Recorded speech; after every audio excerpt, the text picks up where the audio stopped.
I don't know how you all feel about Crystal Castles, but I actually really enjoy them. I loved the debut album. I thought the little vignettes of weird electronic experimentation and very abrasive, crazy, eccentric vocal performances was really cool. Very artsy, very dark, very eerie, very surreal. Thought it was really cool. I liked the elements of chiptune in the mix. That, and I thought that the first album kind of flowed a little better as well. Their second album was like way more abrasive and way more upfront, flat out scary. The track Doe Deer still makes me crap my pants.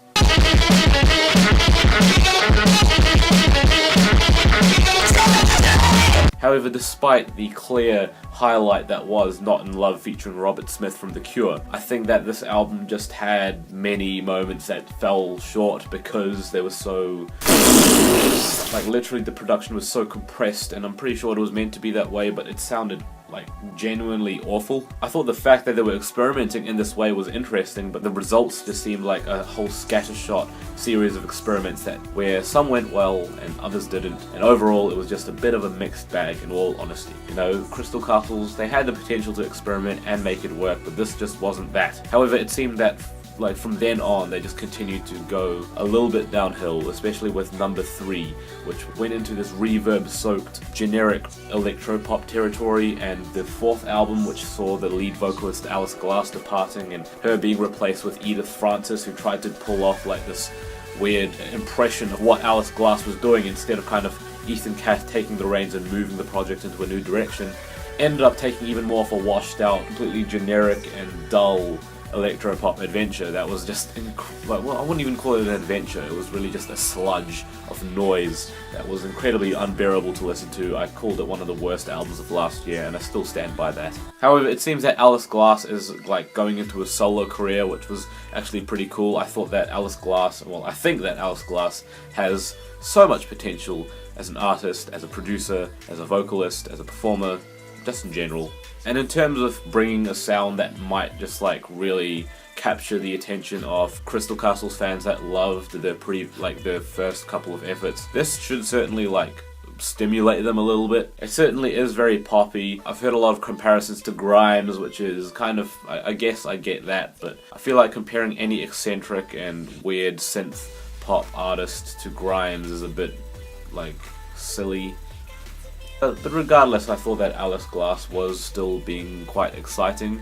Personally, I did think that the song Without Love was a good way to start off, but also the very eerie, chalky production. It was a very nice touch, and it wasn't so clouded up that you couldn't hear all the different layers of sound, and nothing sounded too clouded up, so that's a bonus as well.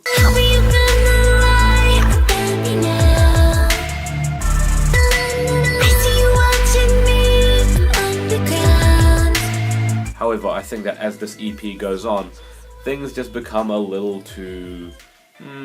well, let me put it this way. Crystal Castle's previous sound, and I'm talking about both the abrasive moments and those like more accessible synth pop moments. Back then, when they were first initially released, they would have sounded so cool and hip and edgy and so cutting edge, maybe, if you've never heard of The Knife. But regardless, it sounded cool. However, now, like, Alice Glass trying to revitalize this sound that they were initially working with while trying to make it sound refreshing is a little bit of a futile task, because now this sound has just kind of been... it's kind of gone, you know? Witch House was kind of dead, wasn't it? So while there are plenty of moments that sound exciting and weird and just completely batshit insane,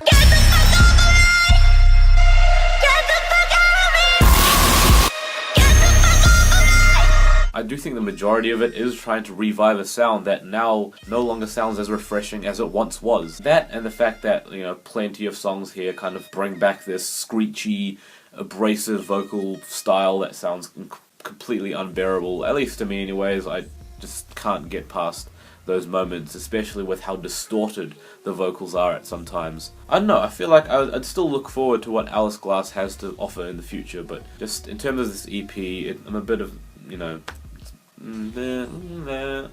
6 out of 10.